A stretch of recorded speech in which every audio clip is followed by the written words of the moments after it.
Hello friends, welcome back on my YouTube channel. So दोस्तों, अब तक आप लोगों ने देखा कि रोंग ने क्यों को ऑफिस आने के लिए मना लिया था। अब जैसे ही वो दोनों एक साथ पहुंचते हैं तो रोंग क्यों का हाथ पकड़ लेता है। तो क्यों उससे कहती है, मेरा हाथ छोड़ो। कोई बॉस और एम्प्लॉय को एक साथ देखेगा तो आखिर क्या सोचेगा, इसलिए प्लीज़ थोड़ा दूर होकर चलो।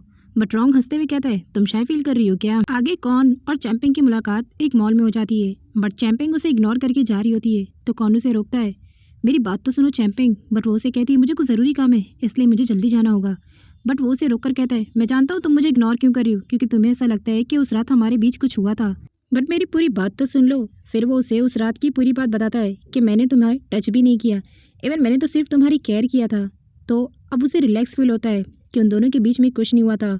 और वो वापस से कौन से अच्छे से बात करने लगती है और कौन उसके लिए कॉफ़ी भी लेकर आता है और दोनों अच्छे से एक दूसरे से बात करने लगते हैं। अब उसी प्लेस पर नी भी होती है जो कौन को पीछे से चैंपिंग के साथ देख लेती है और उसे ऐसा लगता है कि एक बार फिर से कौन किसी लड़की को धोखा दे रहा है, क्योंकि उसने चैंपिंग का फेस नहीं देखा था।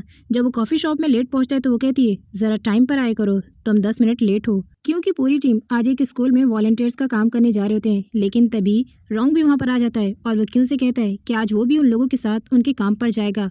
तो रोंग उसे मना करती है और कहती है, देखो रोंग, तुम इतनी मेहनत का काम नहीं कर पाओगे, इसलिए तुम हमारे साथ मत चलो। तो वो कहता है, मैं मैनेज कर लूँगा, मुझे लेकिन तुम लोगों के साथ चलना है। वो कहती है, ठीक है चलो। अब जैसे ही वो लोग स्कूल में पहुंचते हैं तो क्यों उसे सबसे पहले वहाँ का वॉशरूम साफ़ करने के लिए कहती है, लेकिन रोंग जो था वो अब क्यों से प्यार करने लगा था, इसलिए वो उसके लिए इतना बड़ा बॉस होने के बाद भी काम करता है।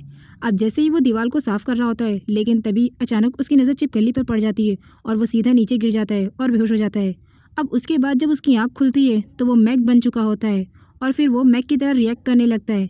अब क्यों समझ गई थी कि वो मैक बन चुका है, इसलिए वो उसे काम करने से मना करती है।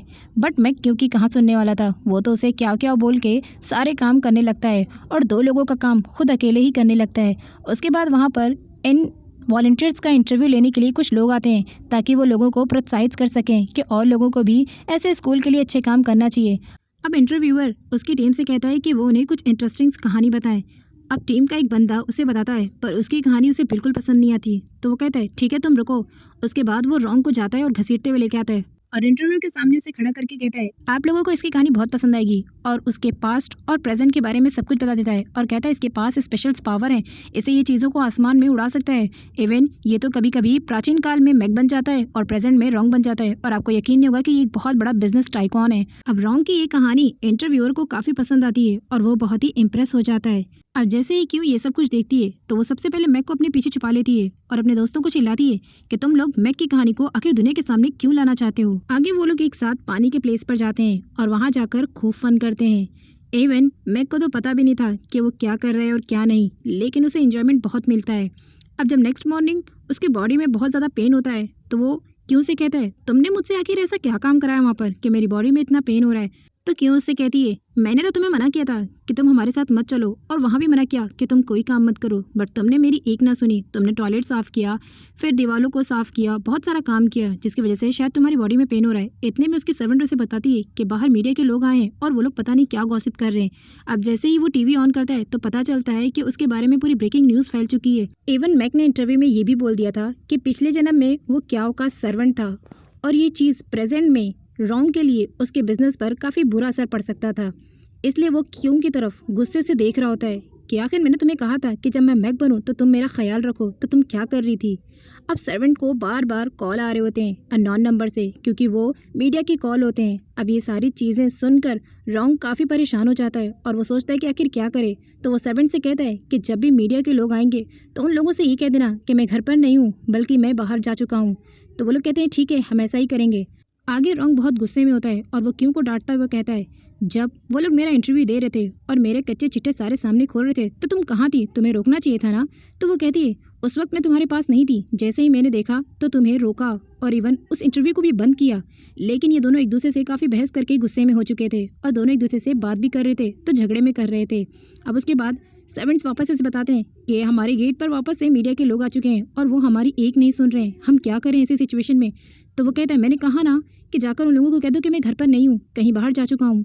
उसके बाद उसे समझ नहीं आ रहा था कि अब वो इस सिचुएशन को कैसे हैंडल करे, क्योंकि ये चीज़ उसके बिजनेस पर काफ़ी भारी पड़ रही थी। रोंग के खिलाफ मीडिया में काफ़ी अजीब अजीब बातें फैल रही थी कि क्यों उसकी क्या लगती है। और आखिर इतने बड़े बिजनेस टाइकून ने खुद को उसका सर्वेंट क्यों कहा। अब रॉन्ग जो है वो क्यों से प्यार करने लगा था, इसलिए वो उसे हर्ट करना नहीं चाहता था, तो वो अपने गुस्से को कंट्रोल में करता है।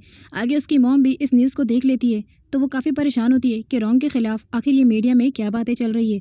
अब जब चैंपिंग के डैड भी इस ब्रेकिंग न्यूज़ को देखते हैं तो वो चैंपिंग से कहते हैं कि अगर मैंने अब तुम्हारी शादी रॉन्ग से करवाई तो ये बहुत बड़ी बेवकूफ़ी होगी, क्योंकि अब रॉयल्स कंपनी हम पर हंसेंगी और मैं नहीं चाहता कि मेरी बेइज्जती हो, इसलिए अब मैं तुम्हारी शादी रॉन्ग से हरगिज़ नहीं करवाऊंगा और अब मैं अपने सारे शेयर्स उसकी कंपनी से विड्रॉ कर लूँगा। अब चैंपिंग को ये सारी बातें सुनकर खुशी होती है और वो सीधा रॉन्ग को कॉल करती है और ये सारी सिचुएशन उसे बता देती है। तो रॉन्ग को भी काफ़ी अच्छा फील होता है कि चलो चैंपिंग के डैड से बिना बात किए ही पीछा छूट गया। अब रॉन्ग और चैंपिंग एक दूसरे से काफ़ी लाइटली बात कर रहे होते हैं, तो ये सब कुछ क्यों को अच्छा नहीं लगता है और वो डायरेक्ट कहती है, वो चैंपिंग तुम्हारी गर्लफ्रेंड है ना, तो एक काम करो, तुम उसी को यहाँ पर क्यों नहीं बुला लेते, मुझे यहाँ पर क्यों रखा है तुमने। क्योंकि वो चैंपिंग और रॉन्ग की बातों को सुनकर जेलसी फील कर रही होती है, क्योंकि अब मन ही मन में वो भी रॉन्ग को पसंद करने लगी थी। रॉन्ग उससे कहते हैं, क्या मैंने चैंपिंग से बात की तो तुम्हें जेलसी फील हो रही है। वो कहती है, भला मैं तुमसे क्यों जलूंगी, और फिर गुस्से में वहाँ से चली जाती है। रॉन्ग उस ब्रेकिंग न्यूज़ की वजह से काफ़ी डिप्रेशन में था, तो क्यों उसके लिए मेडिसिन लेकर आती है और उसका पूरा ख्याल रखती है। अब रॉन्ग उसका हाथ पकड़कर उसे अपने बेड पर बैठा लेता है और कहता है कि प्लीज़ तुम यहीं रहो। उसके बाद जैसे ही वो अपनी आंखों को बंद करता है तो वो पास्ट की चीज़ों को सोचने लगता है कि क्या जो है वो लॉन्ग रॉन्ग से कह रही है कि प्लीज़ मैक की जान को बख्श दो, लेकिन वो कहता है आज तो मैं इसकी हत्या कर ही रहूँगा। अब इतने में वो अपनी आंखों को घबराकर खोल लेता है और कहता है, ये मैं क्या देख रहा हूँ। क्यों उससे पूछती है, बट वो उसे कुछ बताता नहीं और कहता है, प्लीज़ तुम मेरे पास ही रहना, मुझे छोड़कर मत जाना। उसके बाद नेक्स्ट डे वो लोग किसी तरह मीडिया से बचते बचाते ऑफिस पहुंच जाते हैं। अब ऑफिस में पहुंचते ही नी काफ़ी परेशान होती है अपने भाई के लिए, तो वो कृत को कॉल करके सब कुछ बता देती है। तो कृत उससे कहता है, तुम टेंशन मत लो, इस सब सिचुएशन का मैंने हल सोच लिया है, तुम एक काम करो, रॉन्ग के पास जाओ और मेरी उससे कॉल पर बात करवाओ। वो कहती है ठीक है। अब नी जैसे ही रॉन्ग के ऑफिस में पहुंचती है तो वो कहती है, भाई मैं आपको इस सारी सिचुएशन से बाहर निकालना चाहती हूँ, इसलिए आपको उस प्लेस पर जाना होगा, और वो उस प्लेस का नाम नहीं लेती। तो रॉन्ग उससे कहता है, तुम जानती हो ना कि मैं उस प्लेस पर जाना नहीं चाहता हूँ। तो वो कहती है, जब तक का मीडिया का लफड़ा बंद नहीं हो जाता तब तक आपको उसी प्लेस पर जाना होगा। अब कृत को वो कॉल करती है और सीधा रॉन्ग से बात करवाती है। कृत उससे कहता है, मैं जानता हूँ कि तुम उस प्लेस पर जाना नहीं चाहते हो, लेकिन वो प्लेस तुम्हारे लिए बहुत सेफ होगा। ओल्ड की कुछ ऐसी मेमोरीज थी उस प्लेस की जहाँ रॉन्ग जाने से डरता था, इसलिए वो बार बार उस प्लेस पर जाने से मना कर रहा होता है। लेकिन कृत उसे समझाता है कि कुछ दिनों के लिए तुम वहाँ चले जाओ ताकि ये मीडिया का चक्कर खत्म हो जाए, और ख़त्म होते ही सारे चक्कर तुम वापस लौट आना।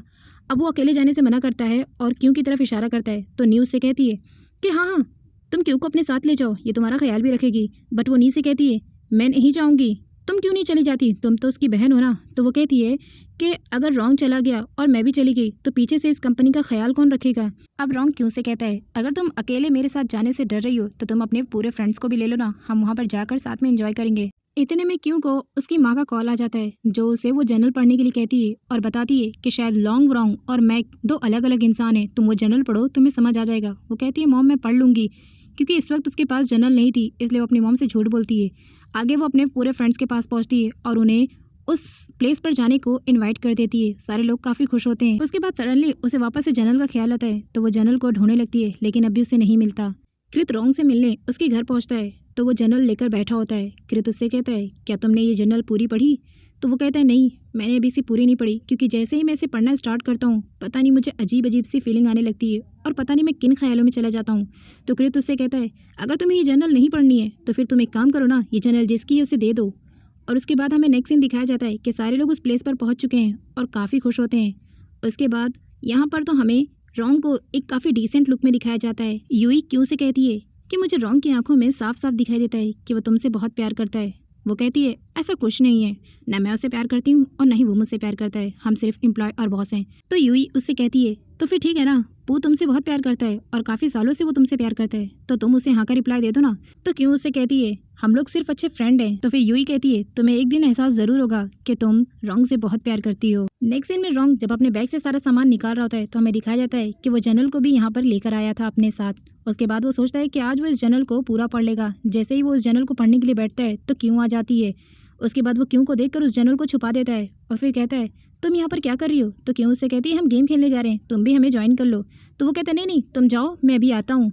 तो क्यों उसे अपनी तरफ घसीटती है और कहती है नहीं नहीं तुम्हें भी मेरे साथ चलना होगा। अब क्यों जैसे ही रोंग को अपनी तरफ घसीटती है तो वो दोनों एक दूसरे के काफी करीब हो जाते हैं। क्यों और रोंग एक दूसरे के बहुत करीब होते हैं, इसलिए क्यों की हार्ट बीट बढ़ने लगती है और वो डायरेक्ट सोफे पर पड़ जाती है और उसका हाथ जन्नल पर ही पड़ने वाला होता है। लेकिन तभी रोंग वापस से क्यों को घसीट लेता है ताकि वो उस जन्नल को देख ना पाए। और गाइस इसी के साथ ये वाला पार्ट यहीं पर एंड हो जाता है। बाय द वे आपको ये ड्रामे की लव स्टोरी कैसी लग रही है और आप इस ड्रामे को एंजॉय कर रहे हैं या नहीं, मुझे कमेंट करके ज़रूर बताएं। मिलती हूँ आपसे नेक्स्ट पार्ट में।